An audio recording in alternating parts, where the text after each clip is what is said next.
Welcome or welcome back to FlyeBooks, where the past is alive and the present is right here. Today we're diving into Happy Land by Dolen Perkins-Valdez.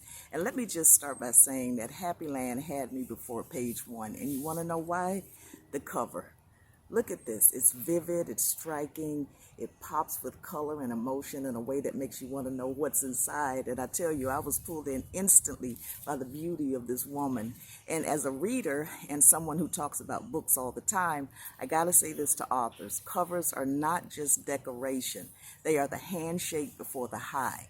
They matter, and this one did exactly what it was supposed to do. So what is Happy Land about? Well, it's the story of two women related by blood. There's Luella in the 1800s, just after slavery, and determined to build a kingdom for her people. And then there's her great-great-granddaughter, Nikki, in the present, trying to keep her grandmother's land from being lost. Two women, centuries apart, but both locked into the same fight, protecting their family's land. And it made me think about how history repeats itself, how the struggles of ancestors still echo in our lives even now. That connection felt powerful and painfully real, and their struggles mirror each other, how the past never really leaves us.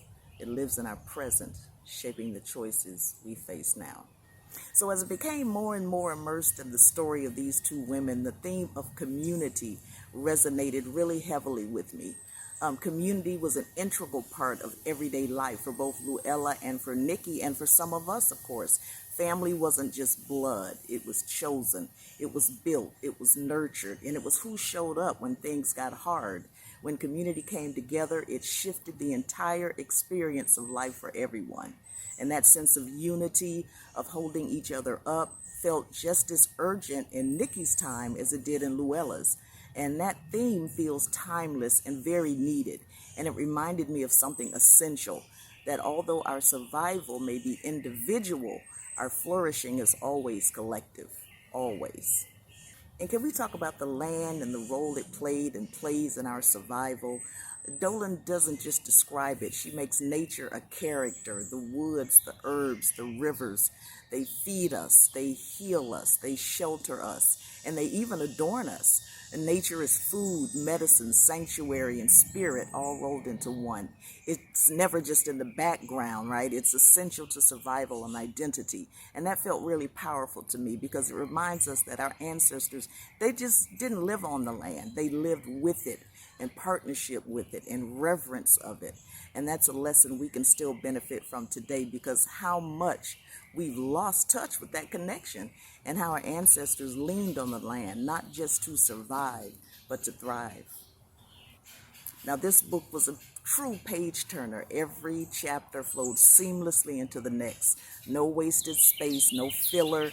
It had me anticipating what was coming next, like every turn of the page was pulling me deeper into Luella and Nikki's worlds. And that's talent. That's storytelling at its finest.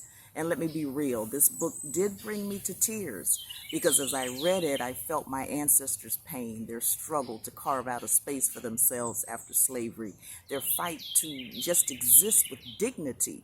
And it stirred up emotions I didn't even know were sitting inside of me. Dolen made me feel the history, not just read it. And I don't cry easy over a book, but this one hit those places you don't always touch, those long-held emotions we inherit but don't always name.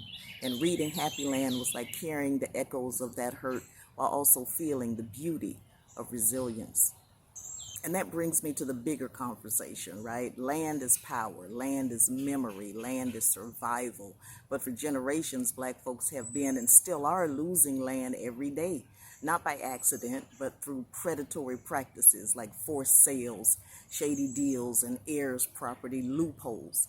It's a quiet but devastating theft. But there is hope.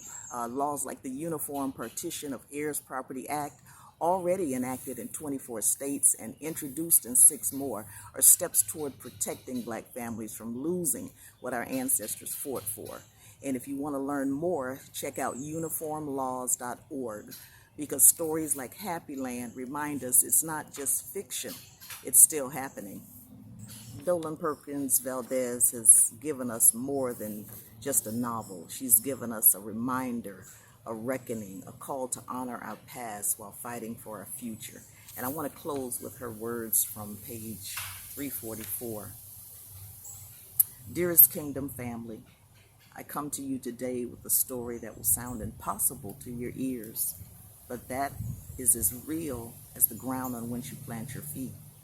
Touch this ground, feel this soil, and know that on one late summer day in 1873, your ancestors walked up this mountain all the way from Cross Anchor, South Carolina, to create a better life for themselves.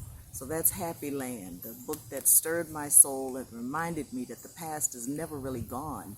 It's living with us, shaping us, and pushing us to keep going. So until next time, this is FlyeBooks, and keep reading and keep growing. Peace.